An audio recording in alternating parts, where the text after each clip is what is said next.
안녕하십니까 성도 여러분. 에스라의 나무강단 성경의 어휘연구 오늘 또 계속합니다.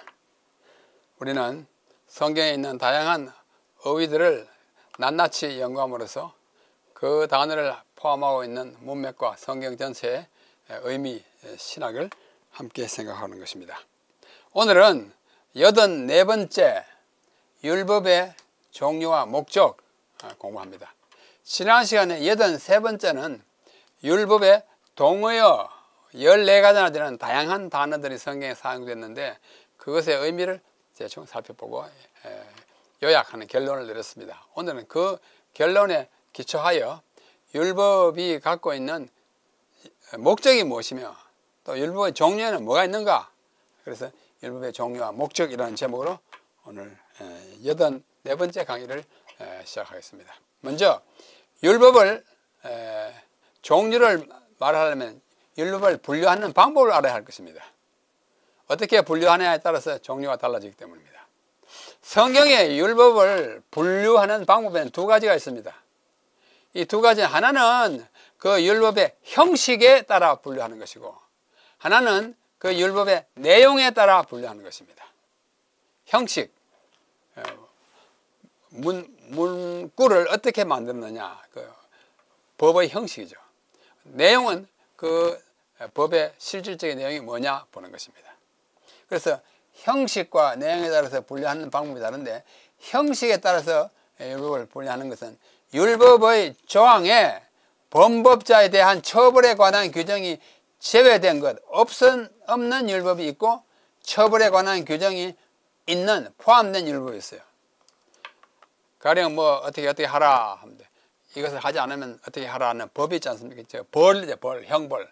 형벌이 있는 법과 형벌이 없는 법이 있어요. 그래서 그런 형벌의 규정이 제외된 율법, 포함된 율법으로 나눌 수 있습니다. 이와 같은 것에 착안한 첫 번째 학자가 누구냐면 독일의 알브레히트 알트예요. 알브레히트 알트. 알트가 성이고 알브레히트는 이름이죠. 그래서 이 사람이 딱 착안을 했어요. 보니까 처벌 규정이 제외된 법, 뭐 벌을 주는 것에 대한 조항이 없는 법을 정언적 율법이라 칭했습니다. 영어로 하면 apodictic law, 정언적. 말을 아주 확정적으로 딱 선언만 하고 뭐 범하거나 뭐 어떻게 하라 그게 없어요. 그걸 정언적 법, apodictic law라 합니다. 그래, 뭐 하라, 뭐 하지 말라, 할지니라 말지니라 뿐이지 이걸 범하면 뭐 어떻게 하라는 법이 그 본문 자체에 없습니다. 그런 것을 정언적 율법이라고 해요. apodictic law라고 그러고, 그 다음에 처벌 규정이 있는 법이 있어요. 만약 이렇게 하거든 이런 벌을 줘라. 처벌 규정이 포함된 법은 결의적 율법이라 합니다. 결의적, 의심을 해결해 주는 법이에요. 의심을, 이 법을 범했다 어떻게 하지? 그 의심을 해결해 주는 법, 결의적 율법, 영어로 casuistic law 또는 경우법이라고 합니다. 경우적 율법, 또 해의적, 의심을 해소해 준다, 의심을 해결해 준다. 이는 어떤 경우에 대한 법이다. 뭐 하거든 뭐 하라. if then 뭐 하거든 뭐 하라. 벌이 자세히 기록되어 있는 법입니다. 자, 이 사람이 바로 알브레히트 알트예요. 알브레히트 알트. 1883년에 나서 1956년에 돌아가신 독일 라이프치히라는 도시에 있던 학자인데, 그 대학의 교수였는데요. 이것은 그 도시에 있는 이 학자의 무덤 묘비입니다. 83년에서 56년까지고 뭐 독일말로 그의 생애를 잠깐 기록해 놓았습니다. 자, 그러면 이 정언적 율법, apodictic law의 예를 들면 십계명이에요. 십계명에는 너는 나 외에 다른 신들을 네게 두지 말라, 그뿐이에요. 또 우상을 만들지 말고 절하지 말라, 여호와 이름을 망령 때 일컫지 말라, 안식일을 기억하여 거룩히 지키라, 부모를 공경하라, 뭐 살인하지 말라, 간음하지 말라, 도둑질하지 말라, 탐내지 말라, 거짓증하지 말라, 하라 하지 마라, 하라 하지 마라 뿐이에요. 벌이 없어요. 안식일을 기억하여 거룩히 지키라.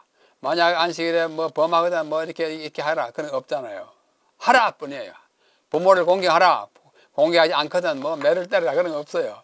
이런 10계명은 모두가 apodictic law, 정언적 율법이라 이렇게 표현할 수 있습니다. 그 다음에 두 번째 결의적 율법이에요. casuistic law. 언약서는 출애굽기 20장의 3절로 17절까지는 10계명입니다. 아시는 대로. 그다음 조금 띄어가지고 출애굽기 20장 22절로부터 23장 33절까지는 여러 가지 세부적인 법령이 있습니다. 이걸 출애굽기 23장 3절까지 33절까지 끝절까지인데 그 다음 장 24장 6절 7절에 가보면 언약서를 가져오너라 그럽니다. 그 언약서가 바로 이 부분을 가리킨다고 봅니다. 그래서 법은 출애굽기 20장 3절로부터 17절까지의 10계명이라는 정언적 율법과 그 다음에 이어서 나오는 출애굽기 20장 22절로부터 23장 33절까지 이어지는 언약서라고 하는 해의 또는 결의적 율법이 이어서 나오는 것입니다. 근데 그 언약서를 우리는 해의적 또는 결의적 율법이라 그렇게 정합니다.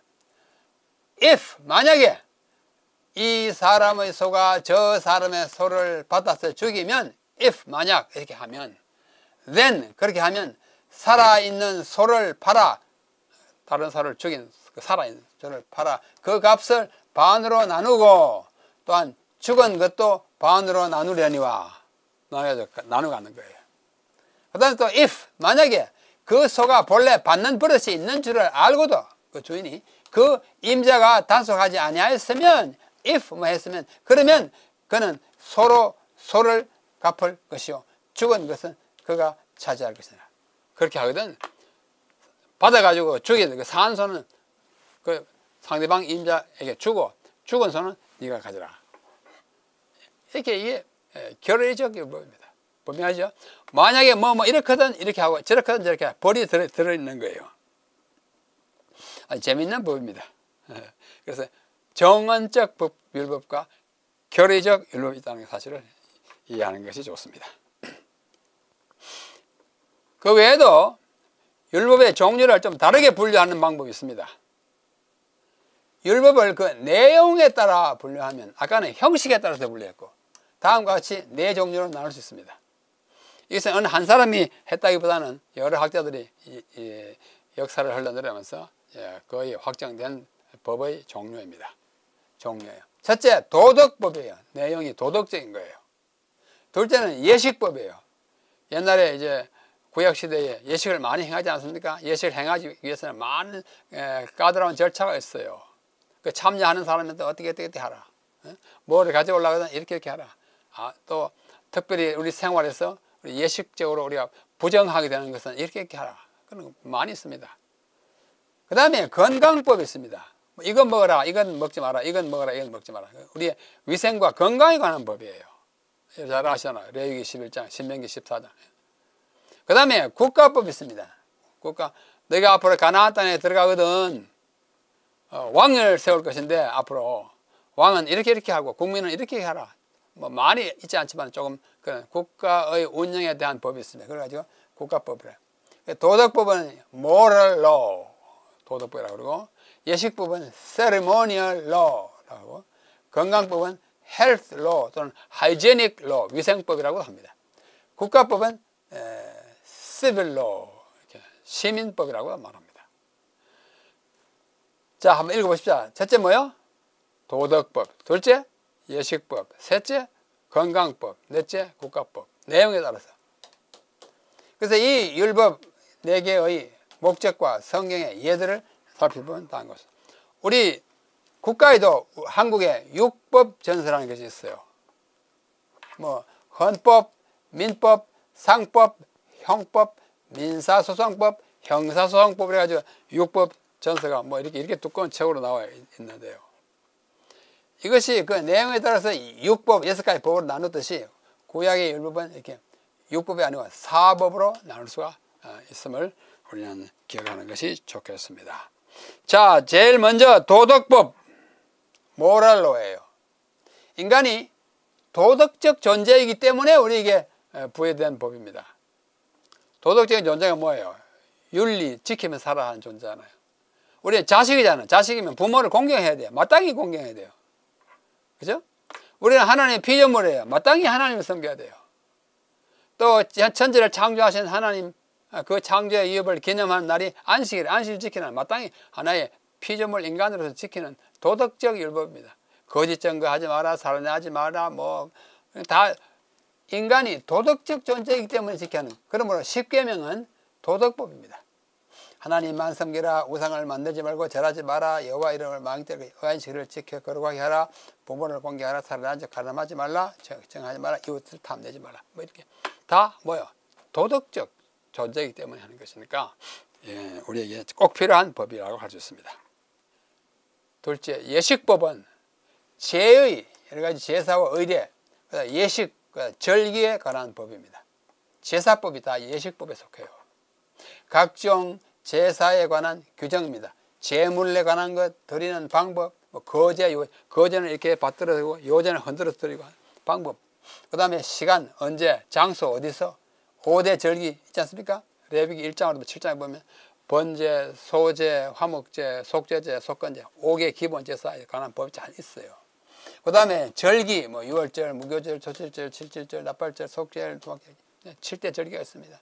그 다음에 제사장의 자격과 의상, 옷, 생활, 그 다음에 위임식, 그 다음에 회막, 성소의 건축과 구조와 유지 및 이동 방법 등등을 규정한 모든 법이 이 예식법에 속합니다.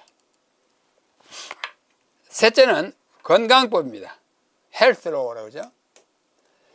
건강과 위생에 관한 법이에요. 그래서 하이제닉 로, 위생법이라고도 합니다. 그래서 음식법에 속합니다.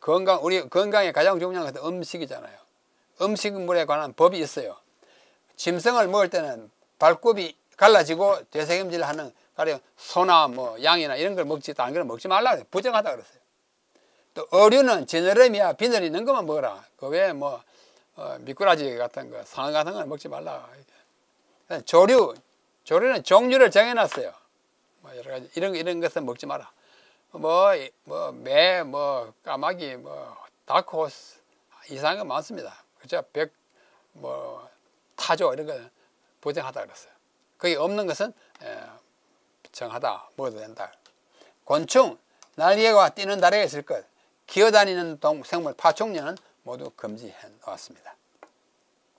그래서 특별히 여기에 정함과 부정함에 관한 법이 있어요. 시체를 만지면 부정해져요. 유출, 우리 몸에서 피나 생명을 상징하는 액체가 나오면 다 죽으니까 유출 부정하다 그랬습니다.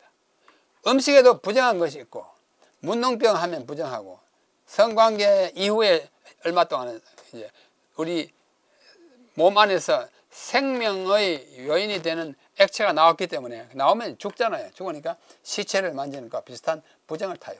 그 다음에 그에 대한 정결 방법 등이 있습니다. 레위기 11장, 그 다음에 신명기 14장에 잘 나타나 있습니다. 이런 것들을 건강법에 속한다고 말할 수 있습니다. 자, 네 번째는 국가법이에요. Civil Law. 국가의 체제와 사회의 질서를 유지하며 필요한 법들입니다.